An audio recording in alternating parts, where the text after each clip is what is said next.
What's up, guys? Fraser Rob back here, again with a little late night video. Just want to do a little more talking with you guys about a little psychology. I know, least favorite topic. I'm telling you what, it's important. I know a lot of us are really, antsy about the squeeze happening. And I won't lie, I am too. I know some of us are probably going, man, is this really going to happen? When's it going to happen? We got all these YouTubers coming out and saying, the most is soon. It's imminent. And we all know nobody knows when this is coming. If we think this is a catalyst, that's a catalyst.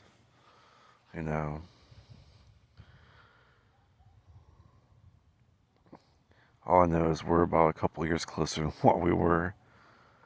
And, I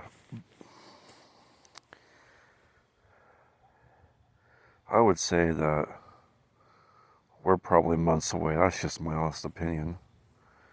And that'll come and go before you know it.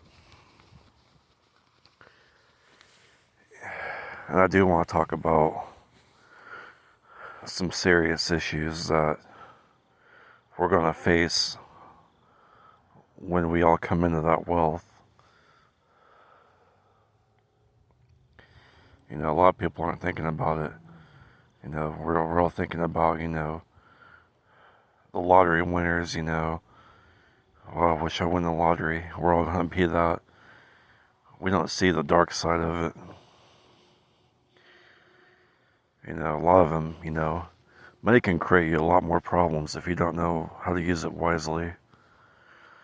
And it can really take over your life, spiritually, financially, relationship-wise. You can go buy things that will cause you a lot of problems and put you into bankruptcy. Buying a house in over your head, buying things that you think are assets and they're not. The shit we're taught in school, college, and, get the biggest house you can afford. I mean, look who pushes that stuff. Our government and the banks. Newsflash. Who is our enemy during this short squeeze? Government and the banks? Yes. Okay, yeah. I'm glad we got that out of the way. So, yeah, stop fucking listening to that shit. Yeah. I've been doing a lot of thinking about it lately, too. My relationship with family and stuff. What are they gonna think? Are they gonna think I robbed a bank? Are they gonna think I got debt over my head in debt? How are they gonna treat me? Is there gonna be a lot of people agreeing with envy? That's what I don't think people realize is it's gonna be a lonely life, so to speak. I mean, you'll have people, but you're gonna have a major transition with that wealth, and it's gonna change a lot in your life. It's kind of like when you quit smoking or another vice. It's like you have to learn your lifestyle all over again. And for example, like if you're a smoker, after you eat, normally the smoker would have, a cigarette. You're gonna have to replace that with, hopefully, a healthy alternative. Like, say, for instance, with money, you normally have work preoccupying your time. Now, if you don't have that and you don't have a healthy hobby to preoccupy yourself, your mind, it could lead you in some trouble. You know, you're gonna have a lot of free time and all the extra money. Um, I suggest planning something really that you're really interested in, really passionate about. Hopefully that's healthy. And you know, map it out. You know, are you gonna, take up leather making, or something? Do you want to do hobbies like that? Do you want to spend time, volunteering for like Red Cross or something? You know, think about what would be healthy to, spend time and give you like a lot of meaning and fulfillment instead of thinking about lustful desires like, well, what cars am I gonna own, what house am I gonna buy, what vacations am I gonna take. All those aren't gonna last very long, and they're really not gonna last very long if that's the only thing that's on your mind. So, you know, 3 to 5, 10 million, 20 million. That might sound like a lot, but you know,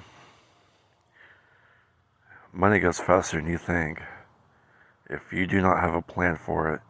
And these are one of the few things I will agree with Lou versus Wall Street is if you put money to sleep, one day it will disappear.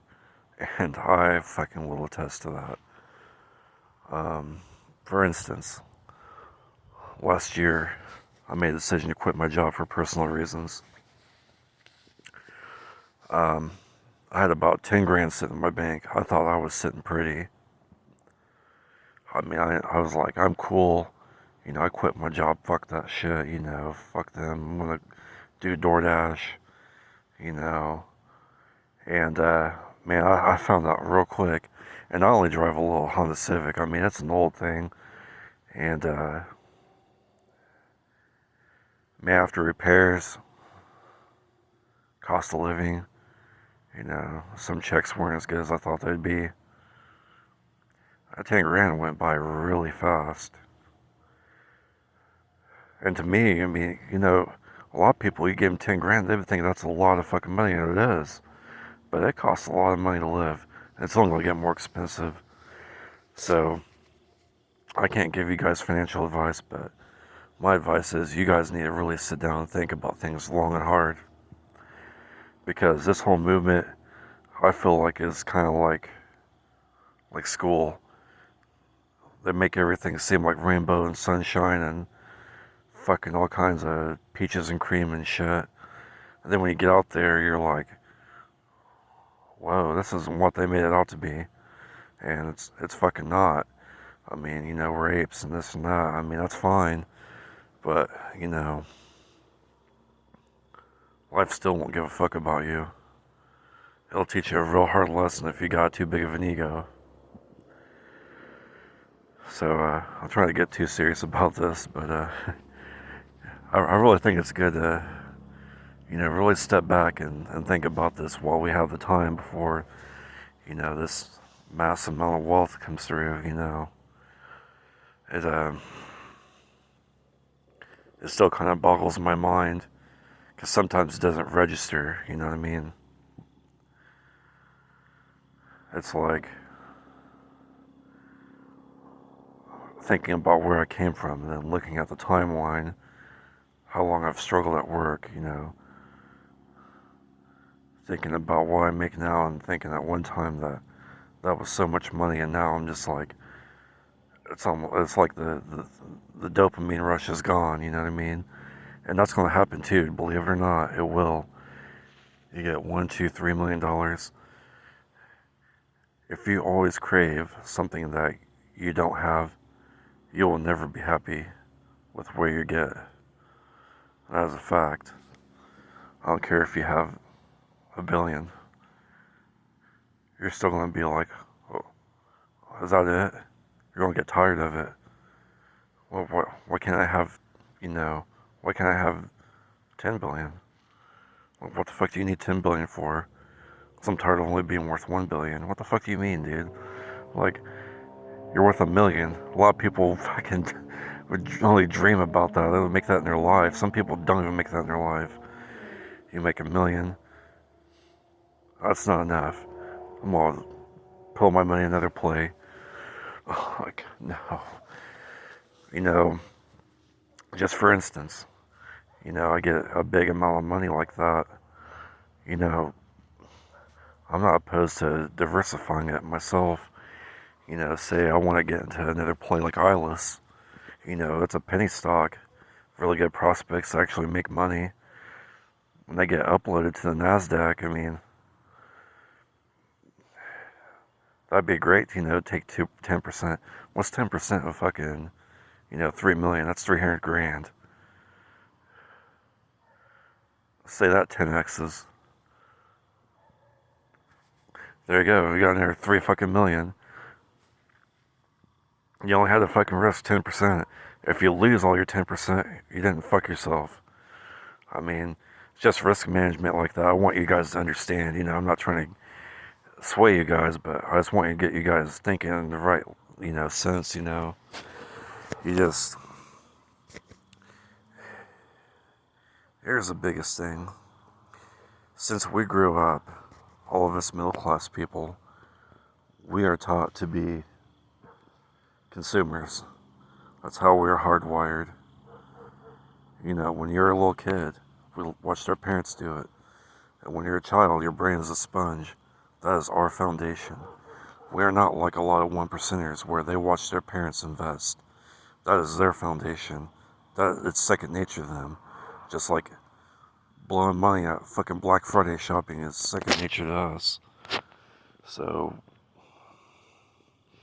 it takes a lot of time to really switch gears and go, okay, well, I want to, learn this lifestyle. I want to be, more frugal. I want to be more self-conscious about, how I spend, I'm going to drive by these fast food restaurants instead of fucking going to them every goddamn time because I want the instant gratification, And it's just shit like that. I mean, they got marketing down to science where they make us spend and they need us to make the world go around, don't get me wrong. But I just want everybody to, be conscious about it. Make wise decisions so, your kids or your grandkids don't have to fucking sit there and, fucking struggle because that goddamn Social Security ain't gonna be around very long. And that thing, it's bullshit anyways, what they pay us. So, fuck looking to the government to help us out. And fuck their advice and fuck the media, what the fuck they tell us. Because they're ran by people that are not for us. I'm just telling you. I know I didn't really have a lot planned out for this video, but it's just coming straight from the heart, so... Yeah, another thing I want to get off my chest too is this whole digital currency. I've been hearing AMC Big talking about it and a couple other people. And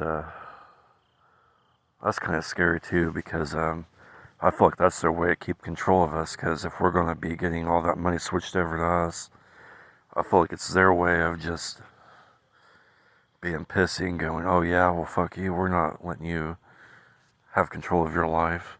That just tells you right there how much they want to be in control of our life. If we can't do it with the media, and we can't get you to sell out of the ape shares and AMC stock, and you win, we're just going to control your money. I don't know.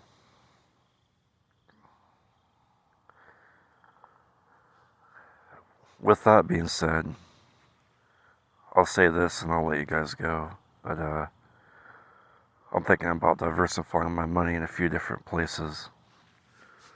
All these banks are going to be, non-ISDA. And I'm going to probably put a couple accounts and max them out. then probably use a couple different brokerage accounts. And I know I've said it on a couple of comment sections where I watch videos. I say, I just want to give people, some good ideas, But dividend stocks are going to be really good, I feel like, because if they do try to make a digital currency, how are they going to pay you out in digital currency through a dividend? I mean, how would that work? I just don't see it. So I think that might be kind of hard for them. Also, this company's, Johnson and Johnson, Procter and Gamble, Coke, all those that are overpriced now because of the popularity. Those things get cut in half during the crash, which will be what starts the MOAS, because they won't have the money. Government will have to bail them out. But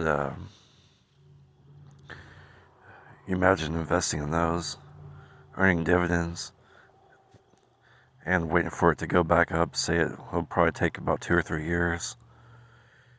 Just doubling your money and making dividends off of that, earning your lifestyle. Not having to worry about it. That's a great value investing. Buying some real estate, good solid things. Everybody's going to need a place to live.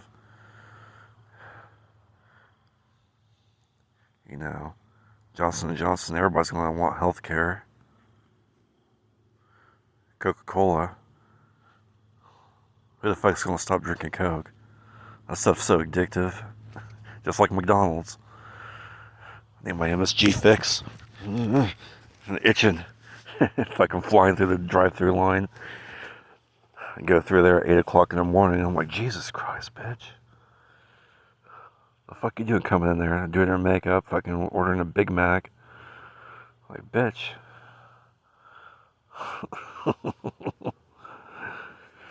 Yeah. Well, I'll let you guys go with that. Seriously. Write down paper too, because that activates a certain part of your brain that will help you solidify that. Don't type it in. That's not strong enough.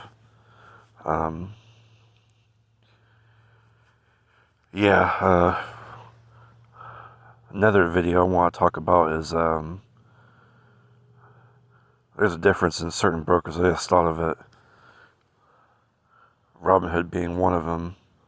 I know why it's so addictive to new users, because it seems like gambling, because the market moves up and down in real time. It affects a part of your brain called the nucleus accumbens, and it's where you can correct me if I'm wrong if somebody sees this, but I believe it's where your pleasure and pain is sent through, like dopamine and stuff. So drugs, sex, and alcohol, stimulants. That's where a lot of your pleasure endorphins come through, like dopamine and stuff. So that's why gambling is so popular with humans. I mean, we'd rather go to the casino than invest. So yeah, I would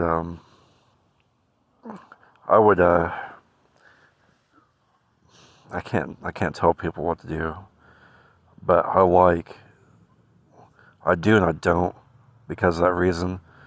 Like Fidelity and TD Ameritrade and stuff, like it doesn't move up and down in real time like that. You know what I mean? If you ever watch your account value, it doesn't sit there and just move like it just goes whoop, whoop, whoop.